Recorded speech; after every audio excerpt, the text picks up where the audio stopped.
I don't want to see agencies fall into that trap of, well, let's just get some boots on the ground, get some warm bodies out there, and we'll figure it all out later. No.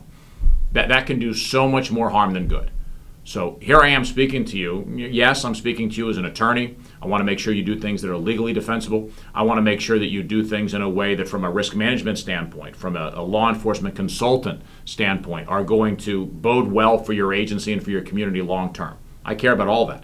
But I'll tell you, as a citizen, I want to make sure that we're hiring people that don't have red flags in their backgrounds. And when I say red flags, I don't just mean convictions, because you know what? It's getting awfully tough to be convicted of serious crimes in some places.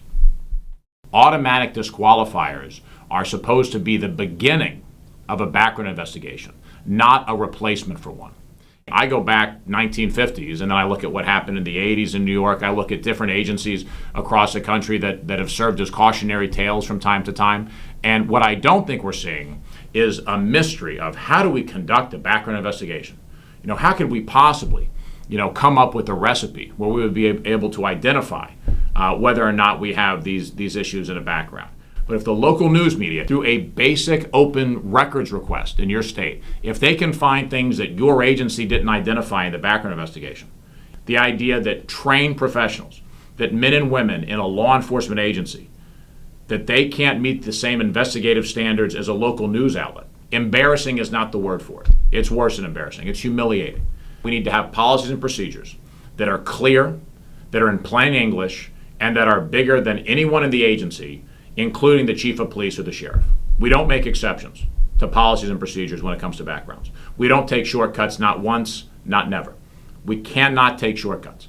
And we have to have policies and procedures that make it very clear that we go through all these steps. We go through steps that are a pain in the ass. Yeah, but this is someone that's an applicant from 2 states away. What's the question that gets asked? Well, we can't afford the background investigation. Bullshit. You can't afford not to do it.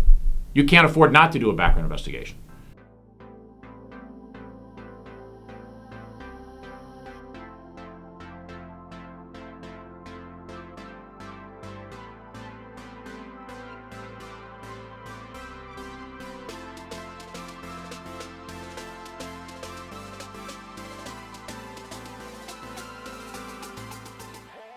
I'm never going to excuse skipping background investigations, but can I understand it? Can I conceive of the devil on the shoulder that says, we don't have time to do this right, so let's get it done right now. Let's do it quick and dirty. Let's hire a bunch of people, and we can tell everybody, see, we got more cops on the street.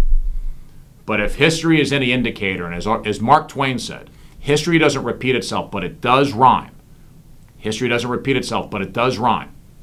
We have seen far too many case studies to even doubt that if we're hiring people on hope, if we're hiring people based on trust without verifying, it is only a matter of time before we find that we're hiring people that we shouldn't. And your job in law enforcement is far too important to fall into that trap.